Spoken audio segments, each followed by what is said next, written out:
Second section, a benefits plan. Ecclesiastes 2, verses 24 through 26.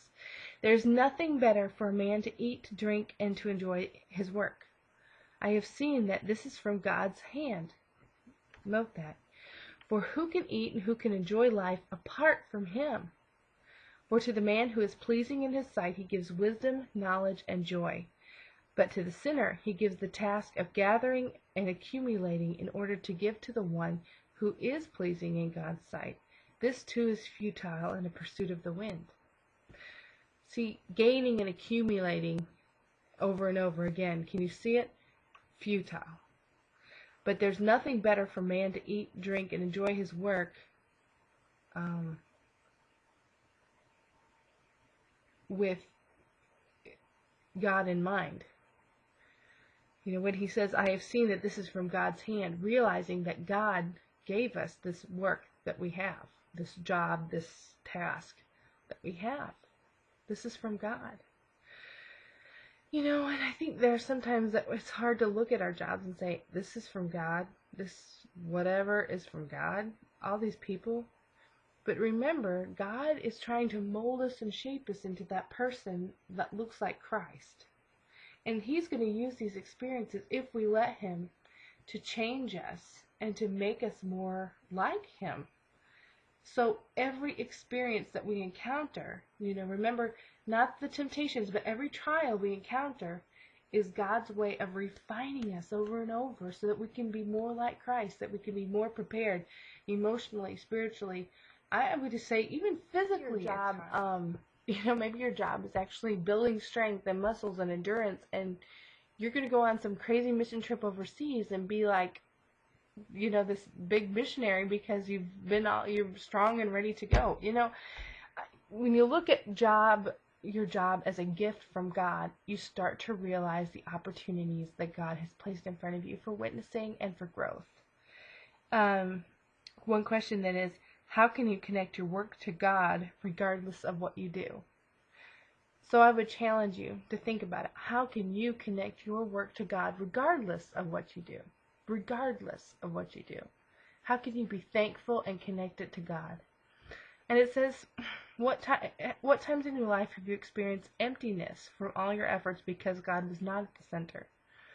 And I'll be honest, I have planned parties at church with the express purpose of witnessing to children, and there have been times where we did it just because we knew how to do it and it was easy to do and we wanted to do it, and it had an empty feeling to the event, to the activity, to the ministry outreach.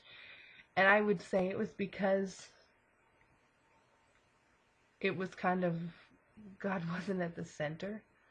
It was the church was at the center, the actual building, or the church organization, or, something else, and that God wasn't the only thing that the main thing that we were thinking about when we planned it. I think you have to be very careful, even in church work, that God is the center of everything, and not just like passing out things for the sake of the church, but actually connecting kids to Christ, connecting people to a Creator who loves them and has redeemed them and is just waiting for them to come back and love Him as well. The other thing is, what has been your greatest experience of God using your work for His purposes? So take a look back at your work experiences in your mind and think about how God has used you to accomplish His work.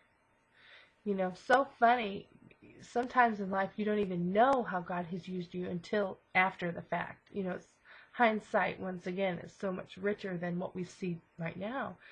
But there were so many times in my own life where the things that I did while I was doing them didn't really mean a whole lot. I mean, other than, oh, well, blah, blah, blah, this is fun, whatever. But later on in life, people have come up to me and said, I'm so glad you did this. You don't know how you impacted my life. Or, thank you for being Christ to me when I needed Him.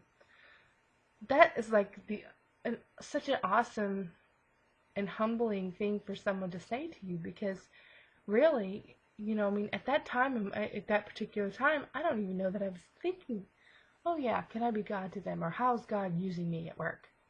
I'm not thinking about that. I'm thinking I'm going to work. I hate mornings. I am not a morning person, I think when we start to change our mindset to realize not only has God used us in the past, but He wants to use us right now, man, that's just going to open up the whole universe for opportunities of witness and growth for ourselves and for reaching out to other people. The fact that even here I am sitting at home, God is using me for a purpose. Maybe in my kid's life, maybe in another mom's life somewhere. Who knows? I don't know.